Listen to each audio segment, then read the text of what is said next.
Southeast reps call for JAMB registrar's resignation. Israel intensifies offensive in Gaza. Hello, thank you for joining us on the news. My name is Amaka Izuchukwu. The state's governor, Chief Francis Mayfair, has reiterated his administration's commitment to bequeathing general hospitals in the state with state-of-the-art facilities that align with global standards to effectively enhance the healthcare system in the state. He said this during the official flag-off of health activation in readiness for the drug revolving fund and distribution of medical equipment to general hospitals in the state, which held at the International Conference Center at Abakaliki.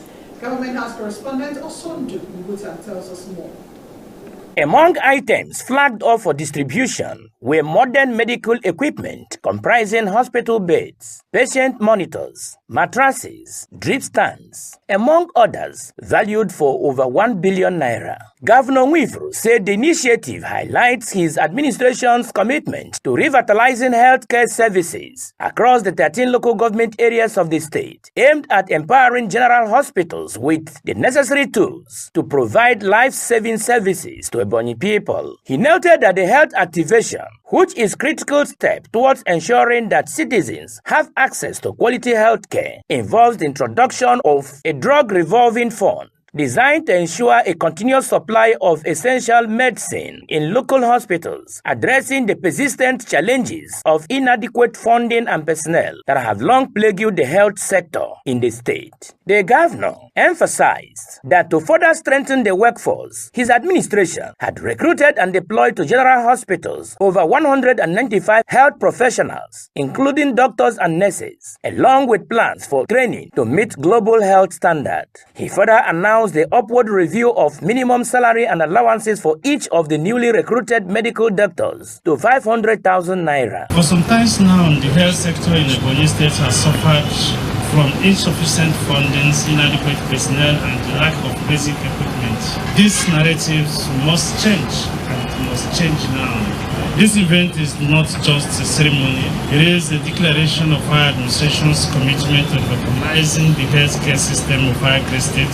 Today, distinguished ladies and gentlemen, we're taking a bold step with the launch of the Drug Revolving Fund. This initiative will guarantees the continuous availability of essential drugs in all our own general hospitals. The governor, who disclosed his vision to establish specialist hospitals in each of the senatorial zones of the state, called on community leaders and civil society to actively participate in monitoring the health investment, emphasizing the need for accountability, noting that collaborative efforts could pave the way for a healthier and more hopeful future. The State Commissioner for Health, Dr. Moses Ekema, highlighted the previous struggle of the hospital system in the state, describing it as moribund before the current administration took charge. He expressed profound gratitude to Governor for his intervention, describing the initiative as critical advancement towards improving quality health service accessibility for the people. It will impress us to know that from 29th May 2003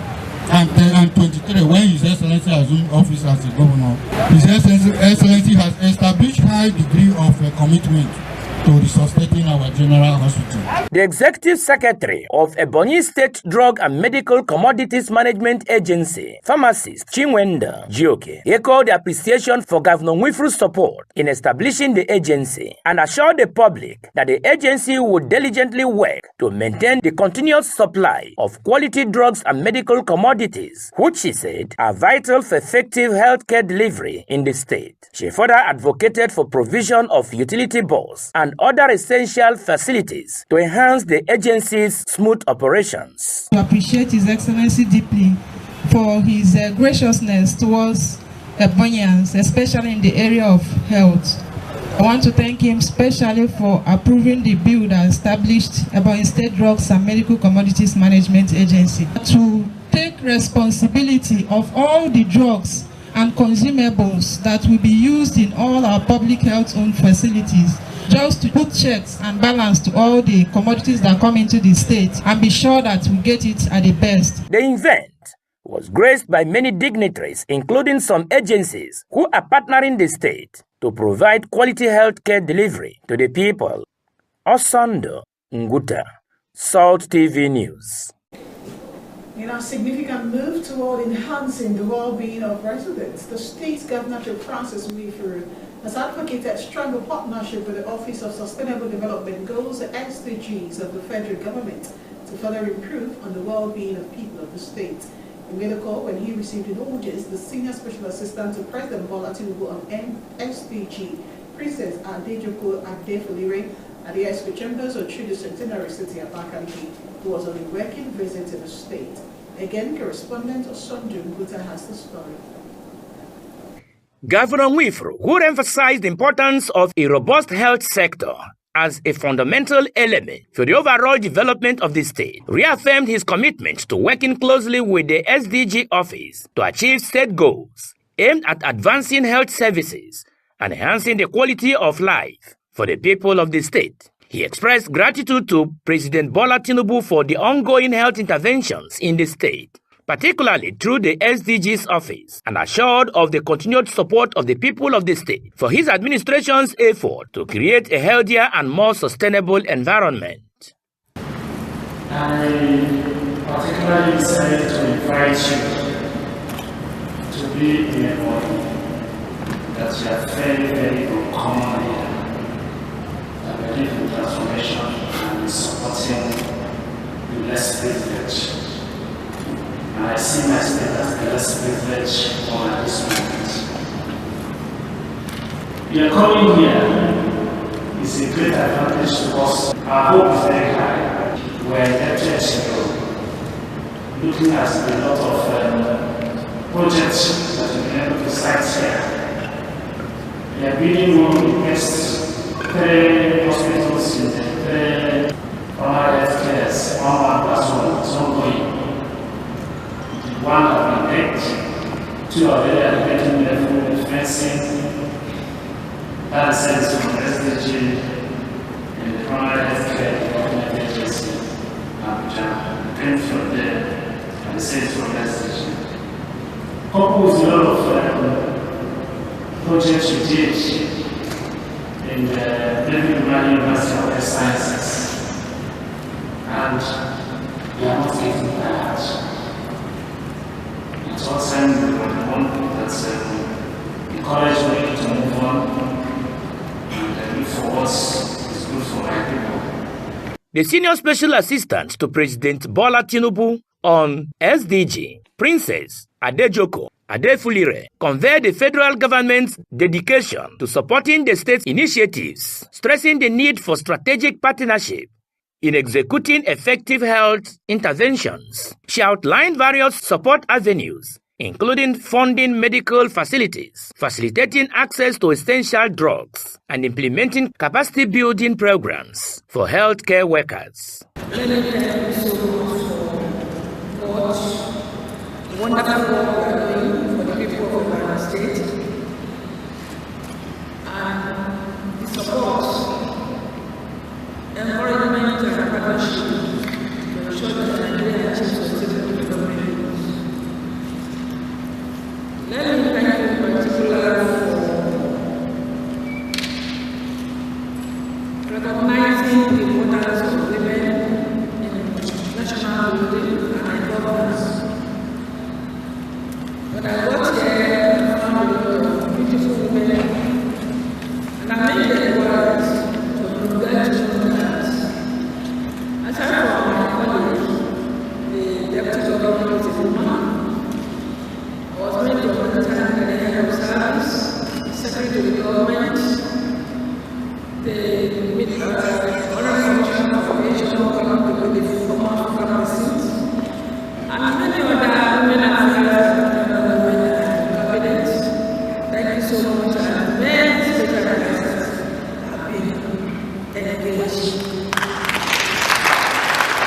Governor Wifuru, alongside other key government officials, joined Princess Adefolire in inspecting the Maternal and Child Health Center in Ubro, a health facility built and completed with assistance from the Sustainable Development Goals of the federal government. The governor, flanked by his entourage, visited College of Nursing Ubro, where he engaged in constructive discussions with the management and students, further emphasizing the importance of education and training in enhancing healthcare delivery in the state.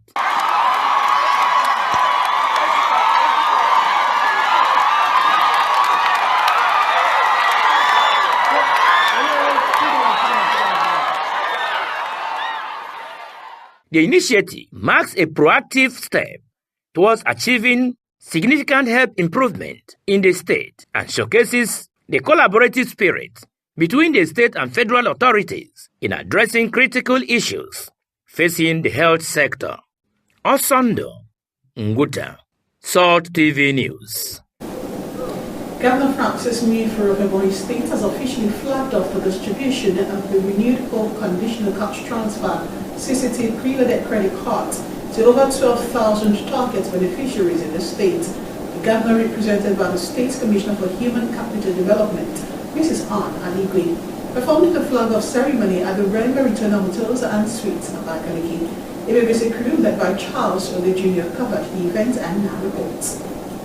The State Commissioner, Mrs. Anne Aligwe, said that the Renewed Hope Conditional Cash Transfer is a Nigerian government initiative which began in 2024 with the aim of cushioning the effect of economic hardship by delivering cash transfers, providing financial support to poor and vulnerable households. She commended President Bola Ahmed Tinubu for responding to the yearnings of the Ebonyi people through Governor Francis Nwifuru. We are here today because by the special grace of God, our dear Governor, Right Honorable Builder Francis Nwifuru, in his magnanimity and in his People's Charter of Needs, where he said that the welfare of Ebonyians is his number one, the stomach infrastructure, has attracted for us dividend of democracy, payment of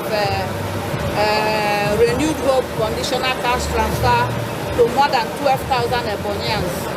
The State Program Manager, Ebonyi State Renewed Hope Conditional Cash Transfer, appreciated both the federal and state governments for giving the conditional cash transfer to the people as source of empowerment and urged the beneficiaries to ensure judicious use of the money to alleviate their sufferings. They should not abuse it. They should look for one thing or the other to put it so that by next 2-3 months, we'll normally visit them to monitor what they are doing, to know how far the government has touched their life. And so many of them are doing perfectly well. Mr. Sunday Agashi, who spoke on behalf of the beneficiaries, eulogized the magnanimity of President Ahmed Tinubu and Governor Francis Nwifuru for responding positively to the yearnings of the citizens through CCT. I'm very happy today that I received a grant cash, which is a dividend of democracy we are expecting. So I'm seeing it in practice. So I believe that our governor is working with our president are trying to elevate or help us in our place. Today I'm very happy to go home with this cash. Over 12,000 beneficiaries from the 13 local government council areas of the state attended the flag-off ceremony. Charles Ole Jr. for Salt TV News.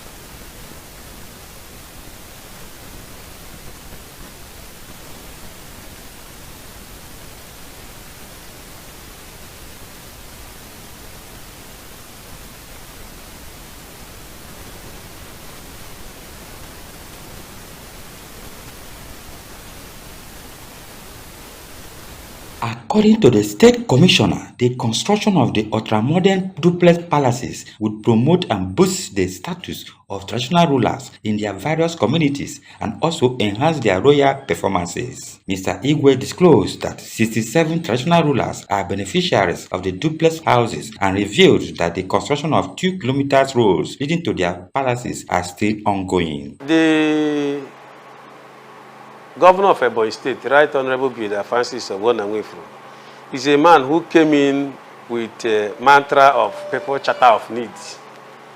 He came in and discovered that a traditional ruler should look befitting.